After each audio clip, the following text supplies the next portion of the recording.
একজন বলেছেন, শেখ সালাতে মনোযোগের জন্য অনেক পরামর্শই আপনারা দেন, আমি চেষ্টা করি। যেমন একটা কথা সবাই বলে যে সূরা কেরাতের অর্থ জানেন, দোয়া দরুদের অর্থ জানেন, কিন্তু এত কিছু করে আমার মনোযোগ থাকে না। আমাকে ছোট্ট দু একটি টিপস দেন যেটা দ্বারা আমার মনোযোগকে আমি ফিরিয়ে আনতে পারি।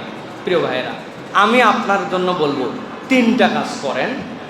আমি আপনার সূরা কেরাত যেগুলো আছে ওইগুলো তো আছে, আমি ছোট্ট 3টা কাজ বলবো আপনাকে, যদি আপনি করেন ইনশাল্লাহ আপনার মনোযোগ অনেকাংশে চলে আসবে। 1 নম্বর একটা কঠিন কাজ বলবো নামাজে যখন দাঁড়াবেন আপনার চোখ যেন দাঁড়ানো অবস্থায় সিজদার জায়গা থেকে এদিক ওদিক কোনোভাবে না নড়ে চড়ে।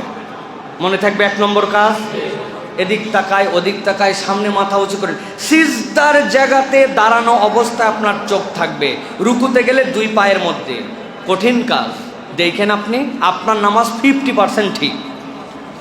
2 নম্বরে নামাজের মনোযোগ চলে যাচ্ছে, আউযু বিল্লাহি মিনাশ শাইতানির রাজিম, বাম পাশে এরকম মুখ যাবে বুক যাবে না, থু থু থু 3 বার থুতু ফেলার ইশারা করবেন নামাজের মধ্যে, জীবনেও করেন নাই অথচ শয়তান ধোঁকা দেয়। মনে থাকবে 2 নম্বর কাজ।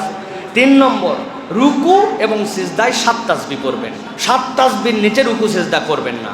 বাকি যেইগুলো আছে এই 3টা করে আমার রিপোর্ট জানায়েন, ইনশাআল্লাহ আপনার নামাজের মনোযোগ বাড়ায় দিবে আল্লাহ, ইনশাআল্লাহ।